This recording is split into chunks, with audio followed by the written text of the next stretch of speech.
বিগত 15 বছর স্বস্তির সাথে নিজের বাসায় একবেলা খাওয়ানোর সুযোগ পান, এবং সেই কারণে আমিও আপনাদের কাছে আসতে পারি। আপনারা ক্ষমা সুন্দর দৃষ্টিতে দেখবেন, আমি খবর রেখেছি কিন্তু আল্লাহ কত মেহেরবান।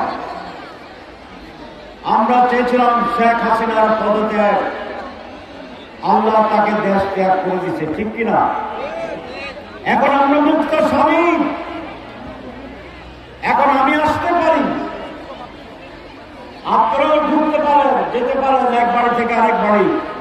ইনশাআল্লাহ আল্লাহ যদি মেহরবানি করে সহায় থাকে, ইচ্ছা আমাদের পূরণের জন্য আল্লাহর যদি মেহরবানি থাকে, যেমন আজকে আল্লাহর মেহরবানির ঢল এই ময়দানে আজকে প্লাবিত হচ্ছে। আপনাদের গায়ের ঘাম ঝরছে আমি জানি, কিন্তু এটি ঘাম নয়, এটা সেই বেহেশতের ঝর্ণা দ্বারার পানি। কারণ এক মহান পরিবর্তনের জন্য, সত্য প্রতিষ্ঠার সংগ্রামে একাত্ম হওয়ার জন্য আজকে আপনারা কেন উপস্থিত হয়েছে।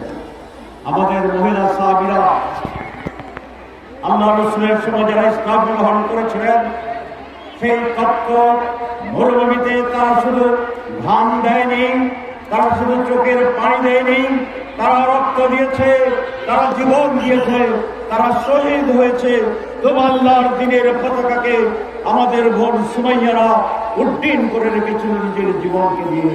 সেই গৌরবান্বিত ইতিহাস মহিলাদের, সেই গৌরবান্বিত ইতিহাসের অংশ আমাদের মা আয়েশা, সেই গৌরবান্বিত ইতিহাসের অংশ আমাদের মা খাদিজা, সেই গৌরবান্বিত ইতিহাসের অংশ রাবেয়া বস্তি থেকে শুরু করে অসংখ্য হাজারো মা বোনেরা সেই ইতিহাসের সোনালী দিনে, সেই স্বর্ণাক্ষরে লিখিত সেই পাতার পাতার অংশীদার হিসেবে, উত্তরাধিকার হিসেবে, আয়েশার বংশধর হিসেবে, জুলেখার বংশধর হিসেবে আজকে আপনারা এই মাঠে ইসলামের জন্য একত্রিত হয়েছেন। আপনারা কি আনন্দিত? আপনারা কি খুশি? আলহামদুলিল্লাহ। আপনাদের অনেক কষ্ট হচ্ছে, পানি পাচ্ছেন না মাঠে, কিন্তু কারবালার মাঠে আল্লাহ রসুলের নাতি হাসান হোসেন কি পানি পেয়েছিল? কিন্তু তারা মিথ্যার সাথে আপোষ করে নাই, তারা এজিদের কাছে আত্মসমর্পণ করে নাই। আমরা 14 গ্রাম বাজারে যত পানি আছে সব নিয়ে আসছি, বাইক থেকে নিয়ে আসছি, কিন্তু বলেছি আমি আগেই ক্ষমা সুন্দর দৃষ্টিতে দেখবেন, যাই সংখ্যা বোনের আসার কথা ছিল আলহামদুলিল্লাহ, আলহামদুলিল্লাহ তার চেয়ে দ্বিগুণেরও বেশি বোন এসে গেছে।